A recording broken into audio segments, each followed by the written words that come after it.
So now we will start with the van der Waals equation of states for the real gases. ठीक है, हमने देखा कि जो आइडियल गैस इक्वेशन है it is equal to PV is equal to NRT. PV is equal to NRT कौन follow करेगा? सिर्फ आइडियल गैसेस फॉलो करेंगे at all condition of temperature and pressure. लेकिन हाउएवर क्या बोलते हैं, real gases this equation is modified. It was modified by van der Waals. कैसे modify कर दी? हमने लास्ट वीडियो में देखा था कि it is done by making two corrections. दो करेक्शंस की गई थी.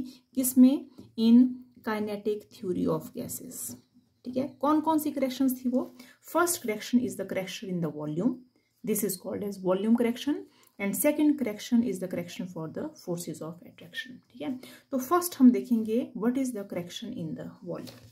तो क्या बोलते हैं ये वॉल्यूम करेक्शन में, the actual volume which is occupied by the gas is not negligible as compared to the total volume of the gas. ठीक है, ये हमने डिटेल में लास्ट वीडियो में देखा था कि actual volume which is occupied by the gas molecule cannot be neglected. Kinetic theory of gases बोलती थी कि ये निगलेक्ट कर सकते हैं, लेकिन करेक्शन में क्या बोला गया है कि it is not neglected as compare to the total volume of the gas. ठीक है, क्या मतलब हुआ? This means that the volume available with the gas molecule for free movement is less than the volume of the gas. ठीक है, क्या मतलब है? मान लो let you have a container. इस कंटेनर में आपके पास गैस है. This is called as the volume occupied by the gas. लेकिन अगर मैं इन सारे मॉलिक्यूल्स को एक जगह इकट्ठे लेके आ जाऊं तो मान लो ये सारे मॉलिक्यूल्स इतनी स्पेस में एक साथ आ गए, तो ये वाली जो स्पेस है ये कौन सी होगी? दिस इज द वॉल्यूम, और we can say this is the actual volume of the gas molecules. This is the actual volume of the gas molecules. तो ये जो वॉल्यूम है, इस वॉल्यूम को मैं पूरे कंटेनर के कंपेयर में निगलेक्ट नहीं कर सकती. ठीक है, तो ये क्या कौन सी वॉल्यूम है? ऐसी वॉल्यूम जहाँ पे गैस मॉलिक्यूल्स एक्चुअली प्रेजेंट है, और इस वॉल्यूम में मैं गैस के मॉलिक्यूल को फर्दर कंप्रेस नहीं कर सकती. मतलब मैं और ज़्यादा क्लोज नहीं ला सकती इसको. ठीक है, so gas molecules can not be compressed. और इस वाली वॉल्यूम में गैस मॉलिक्यूल की फ्री मूवमेंट नहीं है. ठीक है, फ्री मूवमेंट क्या है कि gas molecules are free to move, कहीं पे भी मूव कर सकते हैं इस वॉल्यूम में. तो अगर ये टोटल वॉल्यूम है V, let this is total volume B. ठीक है, तो अगर गैस मॉलिक्यूल्स की कोई वॉल्यूम नहीं होती, अगर उसको निगलेक्ट कर सकते हैं, तो सारी वॉल्यूम में गैस के मॉलिक्यूल ही मूव करते रहते हैं. लेकिन अगर ये वॉल्यूम अगर हम निगलेक्ट नहीं कर सकते, तो what is the volume which is left for the free movement of gas molecules? आप समझ रहे हैं? फ्री मूवमेंट के लिए क्या वॉल्यूम आई? V, मतलब टोटल वॉल्यूम V माइनस जो ये बची हुई वॉल्यूम है. इस वॉल्यूम को छोड़ के जो भी बची हुई वॉल्यूम है, जो भी फैक्टर आ रहा है वो है फ्री मूवमेंट के लिए जो भी वॉल्यूम बची है गैस मॉलिक्यूल की. और कितना देखा गया है कि this volume is equal to 4 into small v. Small v क्या है? Actual volume of the gas, one molecule of the gas. ठीक है, तो v is the total molecule of this container, and 4 times v मतलब small v क्या चीज है? It is the volume occupied by the one molecule of gas. तो कितने mole of gas है? It is equal to 4 times that of v. ठीक है, अब कैसे 4 टाइम्स v आता है ये हम देखेंगे. तो इसी को अगर हम डिटेल में देखते हैं तो ये क्या बोलता है कि volume which is available with the gas molecule for the free movement. Free movement के लिए it is less than the total volume that is v. So let V is the actual volume occupied by 1 mole of gas. जो हमने कहा था small v अगर 1 mole of gas है, तो effective volume which is available by the gas molecules it will be equal to the 4V. इसका मतलब है अगर 1 mole of gas molecule, if 1 mole of gas molecule V volume को occupy करते हैं, if 1 mole of gas molecule V volume को occupy करते हैं, तो एक्चुअली जो मॉलिक्यूल है ना गैस का, वो क्या होता है? It is not still. वो हमेशा क्या रहता है? It is always in the state of motion. वो हमेशा क्या कहता है? मोशन में रहता है. तो कितनी मोशन में रहता है? जब ये मोशन में रहेगा तो अपने से 4 टाइम्स ज़्यादा वॉल्यूम को वो ये ऑक्युपाई करेगा. ठीक है। तो अगर ये छोटी सी थी, it was actual volume of the gas, अपने से 4 गुना ज़्यादा वॉल्यूम को ये ऑक्यूपाई करके रखेगा, ठीक है। So effective volume which is occupied by the gas molecule, it will be the 4 times the volume of 1 molecule of the gas. I hope you have understood it, ठीक है। तो अफेक्टिव वॉल्यूम कितनी आ गई, it is 4 time V. 4 time V को ही क्या बोलते हैं, it is called as the small B, ठीक है। और ये जो स्मॉल बी है, this is the van der Waal constant, van der Waals constant बोलते हैं इसको, ठीक है। तो दिस इज द वॉल्यूम जो हम मान रहे हैं। अब क्या करेक्शन की गई वॉल्यूम टर्म्स में, हम देखते हैं। So if V is the total volume of the gas, मैंने बताया आपको कि अफेक्टिव वॉल्यूम कितनी है 4B, तो फ्री मूवमेंट के लिए कितनी वॉल्यूम बची, it will B total volume minus affective volume, that is V minus 4B। और V करेक्टेड कितनी आ गई, it is total volume minus 4B की वैल्यू कितनी बोला था मैंने, B, it is for the 1 mole of gas. लेकिन यही इक्वेशन अगर मैं N मोल ऑफ गैस के लिए लिखूंगी तो V करेक्टेड कितनी आ जाती है, it is equal to V minus NB, where N is the number of moles of gases, ठीक है। तो B क्या चीज थी इसमें, ये था हमारे पास वैन डर वाल कांस्टेंट, इसको बोलते हैं हमारे पास effective volume of the gas. It is also called as the excluded volume of the gas, और it is also called as the co volume, ठीक है। तो ये जो इक्वेशन है, this equation, this is the first correction in the van der Waal equation.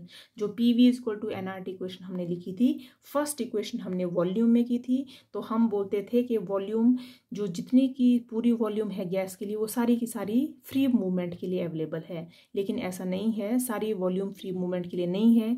कितनी volume free movement के लिए बची, it is equal to V minus B, और it is equal to V minus NB if there are n number of molecule, ठीक है। तो अब हम देखते हैं कि ये जो हमने 4V निकाला, how we have calculated the 4V term, how to calculate that, जो हमने 4V लिखा वो ठीक है या गलत है, ठीक है। Let us calculate it. Let we have a diatomic collision. Diatomic collision कैसा होगा, ऐसा, ठीक है, जिसमें 2 मॉलिक्यूल्स एक साथ आ रहे हैं।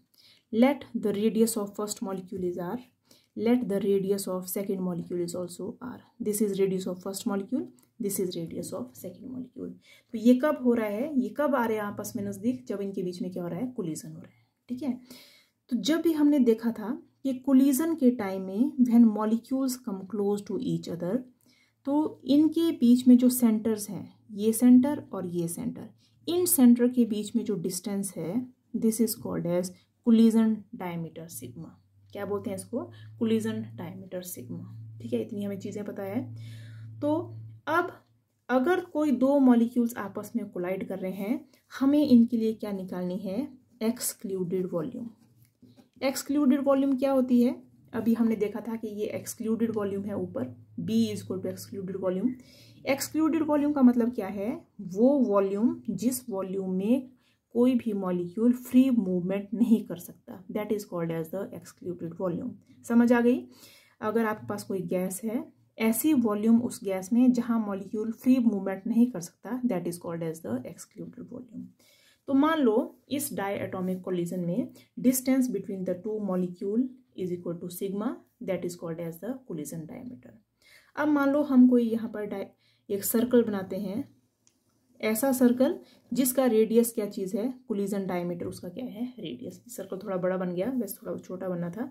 ये जो कोलिजन डायमीटर सिग्मा है, ये इस सर्कल का क्या है, रेडियस है, ठीक है। तो ये जो सेकंड मॉलिक्यूल है, जो इस मॉलिक्यूल के साथ कोलाइड करता है, ये यहाँ पे भी हो सकता है, यहाँ पे भी हो सकता है, यहाँ पे भी हो सकता है, यहाँ पे भी हो सकता है, यहाँ पे हो सकता है। ये सर्कल थोड़ा बड़ा बन गया, वैसे ये सर्कल कैसा होना चाहिए था, सिर्फ इतना सा होना चाहिए था। मान लो ये कुछ नहीं है यहाँ पे, ठीक है, तो इसको निगलेक्ट कर दो, ये कुछ नहीं है यहाँ पे। मान लो ये जो सेकंड मॉलिक्यूल है, ये सेकंड मॉलिक्यूल यहाँ पे भी हो सकता है, ये यहाँ पे भी हो सकता है, यहाँ पे भी हो सकता है, ठीक है। तो इस वॉल्यूम में, जो मैंने ये वाला सर्कल बनाया, इस वॉल्यूम में मॉलिक्यूल इज इनकम्प्रेसिबल। कैसा है, इट इज इनकम्प्रेसिबल, ये कंप्रेस नहीं हो सकता है। तो इस वॉल्यूम को where the molecule is incompressible, it is called as the excluded volume. Is it clear, ठीक है। तो आप ये डायग्राम देख सकते हैं कि एक्सक्लूडेड वॉल्यूम फॉर 2 मॉलिक्यूल्स कितनी है, excluded volume, it is equal to ये जो रेड वाले सर्कल बनाया गया है, एक्सक्लूडेड वॉल्यूम, और वॉल्यूम कितनी है इसकी, it is equal to 4/3 pi r cube, ये वाला पाई आर। तो रेडियस कितना है सर्कल का, 2r के बराबर, तो it is equal to 2r का cube. So calculating this 4/3 pi 2r cube, 2 का क्यूब कितना आ गया 8 इंटू 4/3 पाई आर क्यूब। तो ये जो बनाया हमने 8 इंटू 4/3 पाई आर क्यूब के लिए, ये किसके लिए एक्सक्लूडेड वॉल्यूम थी, व्हेन देयर वर 2 मॉलिक्यूल्स। लेकिन अगर मैं 1 मॉलिक्यूल के लिए एक्सक्लूडेड वॉल्यूम लिखना चाहूँ तो इसका क्या हो जाएगा, it will be half of this. तो half of this whole term it becomes equal to 4 into 4/3 pi r cube. लेकिन 4/3 पाई आर क्यूब क्या चीज़ है, it is volume of the 1 mole of gas या 1 मॉलिक्यूल ऑफ गैस। तो volume of 1 molecule of gas into 4, मतलब इसका मतलब ये कितना आ गया, it is equal to 4b। So 4b हमने क्या निकाला था, it is equal to the excluded volume. ठीक है, तो हम बोल सकते हैं कि जो हमने यहाँ पे लिखा है v माइनस NB, NB मतलब b क्या चीज़ है, 4v, दैट इज करेक्ट। तो एक्सक्लूडेड वॉल्यूम कितनी है, 4 times the volume of actual volume of the gas molecule. So this is the first correction in the kinetic theory of gases for the state, for the real gases के लिए जो निकाल रहे हैं PV equal to nRT के लिए, this is the first correction, that is the volume correction. ठीक है, अब हम देखेंगे सेकेंड करेक्शन। सेकेंड करेक्शन किस वजह से है, it is due to the intermolecular forces of attraction. तो काइनेटिक थ्योरी ऑफ गैसेस ने क्या कहा था कि there is no force of attraction between gas molecule, gas molecules में कोई फोर्स ऑफ अट्रैक्शन नहीं है। लेकिन अगेन वो गलत है, सभी गैस मॉलिक्यूल्स में कुछ ना कुछ हद तक फोर्स ऑफ अट्रैक्शन अवेलेबल है, प्रेजेंट है। तो हमें फिर से PV is equal to nRT में क्या करनी पड़ेगी, करेक्शन करनी पड़ेगी। वॉल्यूम की करेक्शन हमने कर ली, अब हम किसके लिए करेंगे correction, correction due to force of attraction. तो हमने क्या लिखा है यहाँ पे, correction due to intermolecular force of attraction, और this is also called as the pressure correction, this is also called as the pressure correction. ठीक है, अब मान लो again I have one gas present in the container. ठीक है, there are large number of molecules of this gas, they are moving here and there, हर कहीं move कर रहे हैं। तो जो गैस के मॉलिक्यूल्स हैं वो हमेशा एक दूसरे के साथ कोलिजन करते रहते हैं। ठीक है, they are always in the state of collision with each other and also with the wall of container, wall के साथ भी वो कोलिजन करते रहते हैं। तो जब वो कोलिजन वॉल के साथ करते हैं वो क्या एक्सर्ट करते हैं, प्रेशर। क्या एक्सर्ट करते हैं, प्रेशर। ठीक है, तो इनिशियली हमने मान लिया कि गैस मॉलिक्यूल्स में there is no force of attraction. तो गैस मॉलिक्यूल में अगर कोई फोर्स ऑफ अट्रैक्शन नहीं है तो कोई भी मॉलिक्यूल किसी और मॉलिक्यूल को अट्रैक्ट नहीं करेगा, it is free to move. तो मान लो ये कोई गैस मॉलिक्यूल है, ये आया और इस गैस मॉलिक्यूल इस कंटेनर की वॉल के साथ टकराया ये, और उसने क्या किया, प्रेशर एक्सर्ट किया। ठीक है, तो if there is no force of attraction, अगर कोई फोर्स ऑफ अट्रैक्शन नहीं है तो ये बहुत ज़ोर से आएंगे और pressure exerting very very high, बड़े हाई प्रेशर लगाएंगे ये gas molecule on the wall of the container. Let this pressure exerted it is called as PI। PI क्या चीज़ है, आइडियल प्रेशर। ठीक है, आइडियल प्रेशर मतलब आइडियली कब होगा, when there is no force of attraction. तो आइडियल प्रेशर कब होगा, जब there is no force of attraction. ठीक है, लेकिन हमने क्या बोला कि मॉलिक्यूल के बीच में तो फोर्स ऑफ अट्रैक्शन अवेलेबल है, प्रेजेंट है। तो अब मान लो सेकंड कंडीशन हमने क्या मान ली कि गैस मॉलिक्यूल्स के बीच में कुछ ना कुछ फोर्स ऑफ अट्रैक्शन प्रेजेंट है। तो अगर ये पीछे वाला गैस मॉलिक्यूल इस आगे वाले मॉलिक्यूल को अट्रैक्ट करेगा तो ये आगे वाला मॉलिक्यूल इतनी फोर्स के साथ यहाँ पे कोलाइड नहीं कर पाएगा on the wall of container. इसका मतलब जो प्रेशर ये मॉलिक्यूल कंटेनर की वॉल के ऊपर लगाएगा it will be less as compare to the ideal pressure. ठीक है, तो if there are force of attraction between the gas molecule, तब जब वो प्रेशर लगाएंगे on the wall of container, let is equal to P। ठीक है, तो आई होप आपने इन दोनों के बीच में डिफरेंस समझा। ये प्रेशर कब है, जब when there is no force of attraction between two molecules. ये प्रेशर कब है, जब मॉलिक्यूल्स के बीच में फोर्स ऑफ अट्रैक्शन प्रेजेंट है, और तब ये कितना प्रेशर लगा रही है on the wall of container, तब ये।